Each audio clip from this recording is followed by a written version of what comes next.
Access Lanka ඇමරිකාවේ ශ්‍රී ලංකීය කලාතුරතුරු සහ ශ්‍රී ලංකාවේ නවතම කලාවත ගොත එකට මුසු කරගෙන ඔබ වෙත පැමිණෙන නව ආරක වැඩසටහනක්.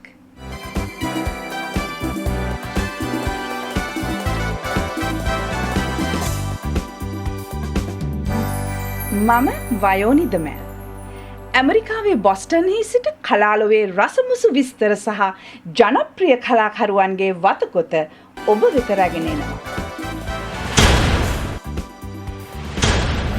අද ඇක්සස් ලංකා වැඩසටහන තුළින් නවරැල්ලේ ජනප්‍රිය නිලි නිහාරා පීරිස් සමග කෙටි සංවාදයක්.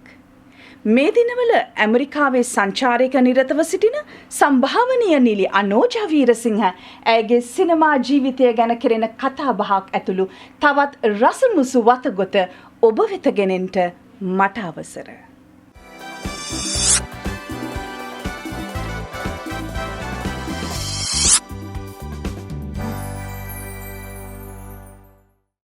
නිහාරා පීරිස් ඇය මේ දිනවල ජනප්‍රිය මෙගා ටෙලි නාට්‍ය කිහිපයකටම පනපවනවා. නිහාරා අයට ලැබුණු සුළු විවේකයකදී ඇක්සස් ලංකා සමග කෙටි සංවාදයකට එකතු වුණා. නිහාරා, ඔයා මේ කෙටි කාලය තුල නොයෙකුත් ආකාරයේ චරිතවලට පනපවලා තියෙනවා. මම ඇහුවොත් ඔයා මේ දක්වා කරලා නැති නමුත් කරන්න ආසාවෙන් ඉන්න චරිතයක් තියෙනවද කියලා මොකද්ද ඔයා දෙන උත්තරය? මම ඉදිරියේදී ආසාවෙන් ඉන්නවා ගැමි චරිතයක් මගේ පාට අඩු කරලා වෙනස් චරිතයක් රංගපාන නැත්නම් අන්ධ චරිතයක් රංගපාන්නත් බොහොම කැමැත්තෙන් ඉන්නවා. නිහාරා, ඔයා රංගපාන්න විතරක් නෙවෙයි දක්ෂ. ගීත ගයන්නත් දක්ෂයි. දැන් ඔයා මේ වෙනකොට ගීත ගායනය එහෙම නවත්තලාද තියෙන්නේ? අපිට කියන්න පුළුවන්ද ඔයාගේ ගීත ගායන ගැන පොඩි විස්තරයක්? මේ වෙනකොට මම සින්දු 3ක් කරලා තියෙනවා. එකක් මල්පෙටි බිලි ෆර්නැන්ඩෝ මියුසික් ප්‍රොඩියුසර්. අනිත් එක ඩුවට් එකක් රොෂාන් අනවනත් එක්ක. ඒක රාජ් කුමාර් මියුසික්. ඒකට තව එකක් ඩැඩි බෑන්ඩ් එකේ ගායන ලහිරු පෙරේරා ප්‍රොඩියුස් කරලා තියෙනවා. මගේ ලොකුම බලාපොරොත්තුව තමයි ඩැඩි බෑන්ඩ් එකේ මට ප්‍රොඩියුස් කරපු ඒ සෝං එකට මියුසික් වීඩියෝ එකක් ළඟදීම කරනවා. නිහාරා, ඔයාට ගොඩාක් ස්තුතියි. අපේ සුබ පැතුම්.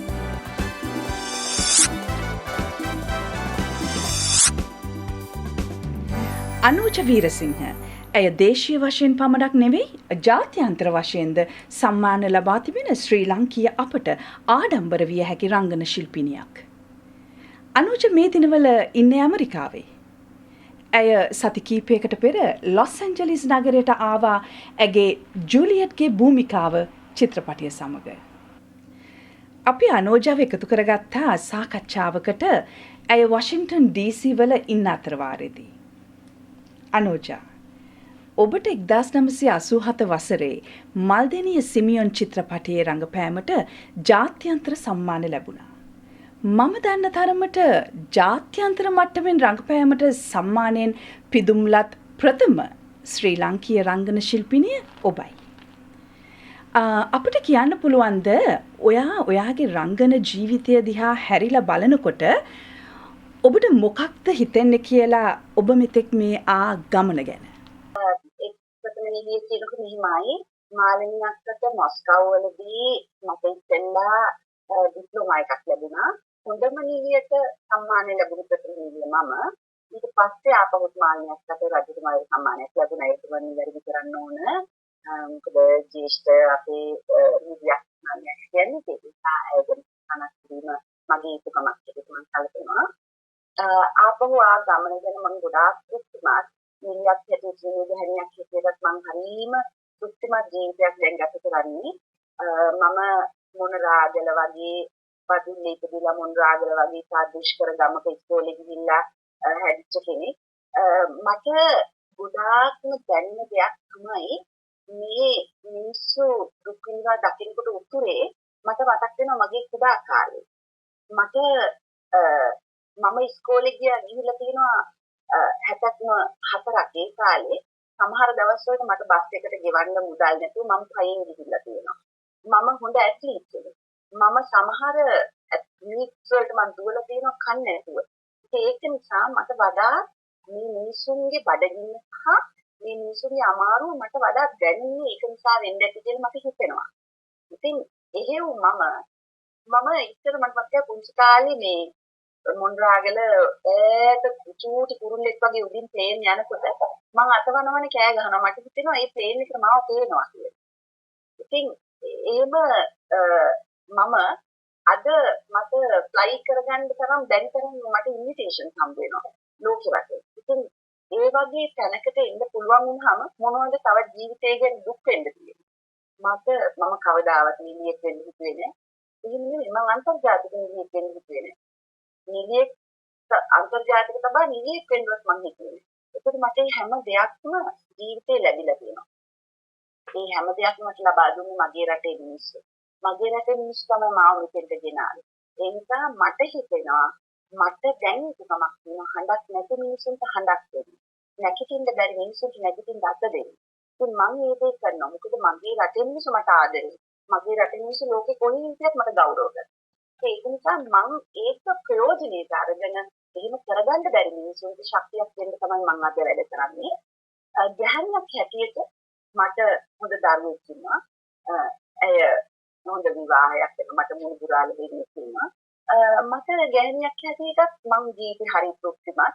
මම ගොඩාක් උත්සාහ කරන මට තාමත් මම හිතන්නේ ඒක පියවරක්වත් කියන්න බැරි වෙලා තියෙනවා. නමුත් මම උත්සාහ කරනවා ධර්මානුකූලව බුදුරජාණන් වහන්සේගේ මාර්ගයේ ගමන් කරන්න. හැබැයි මම හිතන්නේ මම මේ මාර්ගය තාම මට එක කකුලක්වත් තියාගන්න බැරි වෙලා තියෙනවා. මම ලොකු උත්සාහයක් දෙනවා.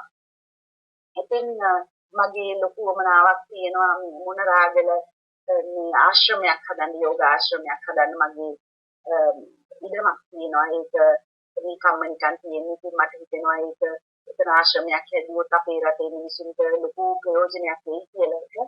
ඉතින් මේ හැම අවස්ථාවකම මට තියෙන ලොකුම ගැටලුව තමයි ෆන්ඩින් නැති එක. මොකද මගේ ජීවිතේ මම හම්බ කරේ මිනිස්සු මුදල් නෙමෙයි.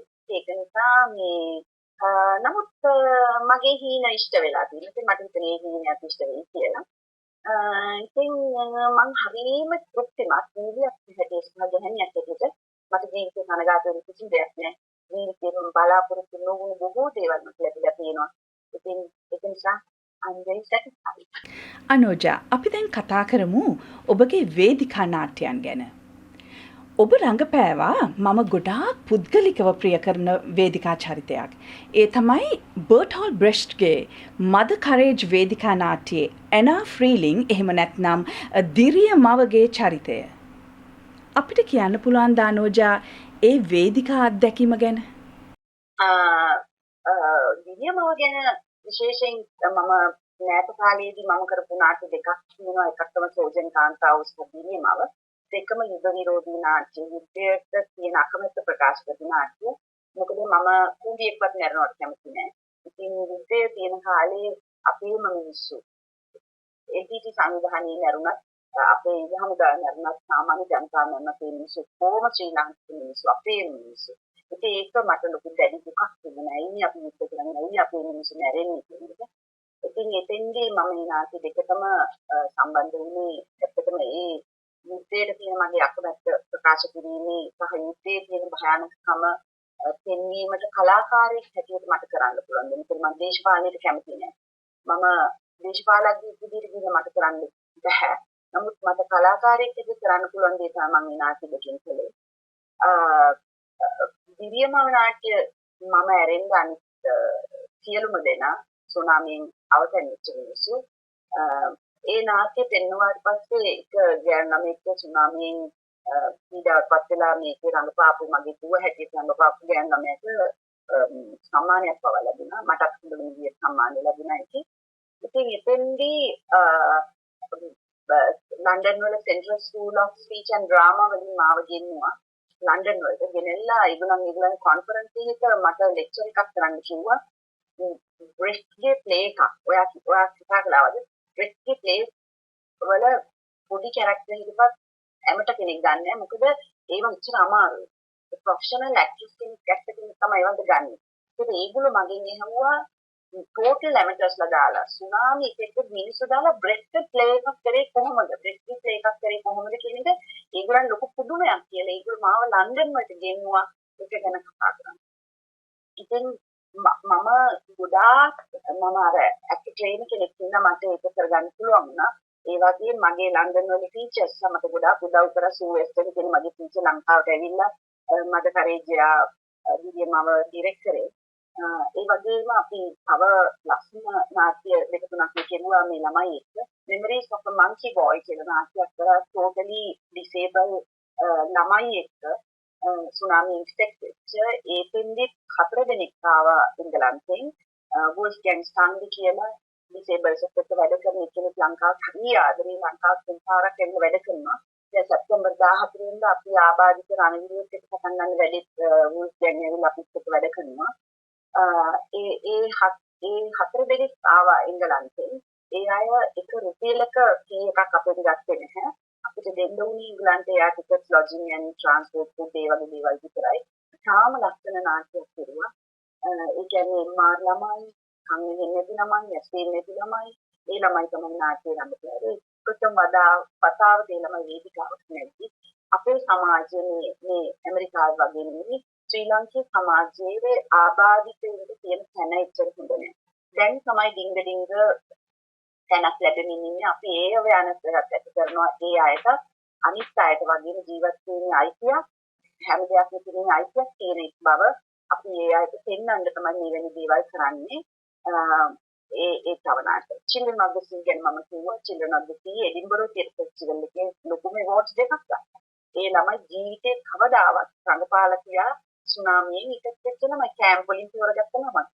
ඉතින් මට ලොකු තෘප්තියක් දැනෙනවා මම රඟපානවට වඩා නිවැරදි දරුවෝ ඉදිරියට ගෙනල්ලා කරන එක. දැන් අපි ඉදිරියට කරන්න බලාපොරොත්තු වෙනවා Enemy of the People නාට්‍ය XAGT combatants of එක ඒ නාට්‍ය අපි දැන් මම ලංකාවට ගියාම ඒ නාට්‍ය පටන් ගන්න බලාපොරොත්තු වෙනවා.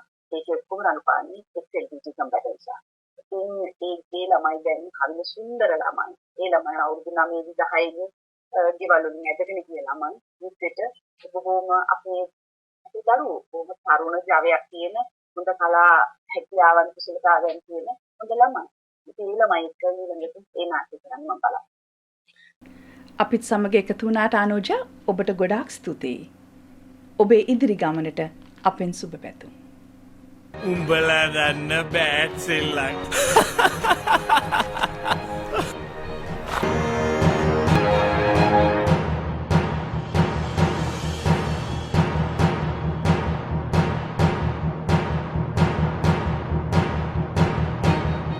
සිංහාවලෝකනය කියන්නේ ශ්‍රී ලංකාවේ අතිශය ජනප්‍රිය ක්‍රිකට් ක්‍රීඩාව සම්බන්ධව තැනුණු සිංහල චිත්‍රපටයක්. මේ දිනවල සිංහාවලෝකනය චිත්‍රපටය සමග එහි නිෂ්පාදකවරු ලොස් ඇන්ජලිස් නගරයට පැමිණ තිබෙනවා. ආසියානු සිනමා හා නාට්‍ය පදනම විසින් ඇමරිකාවේ ආරම්භ කර තිබෙන සිංහල චිත්‍රපට ප්‍රදර්ශනය කිරීමේ වැඩපිළිවෙල දෙවනි චිත්‍රපටය තමයි සුනෙත් මාලිංග ලොකුහේවා නිර්මාණය කළ සිංහාවලෝකනය චිත්‍රපටය. එය පසුගිය අගෝස්තු 20 වනදා ලොස් ඇන්ජලිස්හිදී තිරගත වුණා.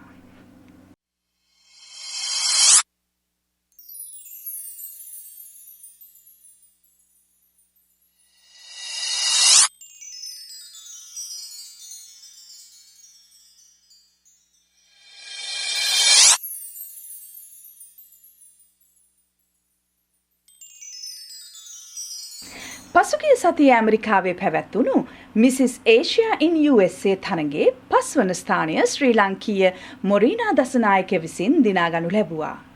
මේ තරගයට ආසියාවට අයත් සියලුම රටවල් වලින් තරගකරුවන් ඉදිරිපත් වී සිටියා. මොරීනාට ඇක්සස් ලංකා වෙතින් සුබ පැතුම්. මෙතෙක් වේලා ඔබ ඇක්සස් ලංකා සමග රැඳී සිටියාට ගොඩාක් ස්තුතියි. නැවත හමු වන තෙක් ඔබෙන් සමුගන්නා මා වයෝනි දමැල්.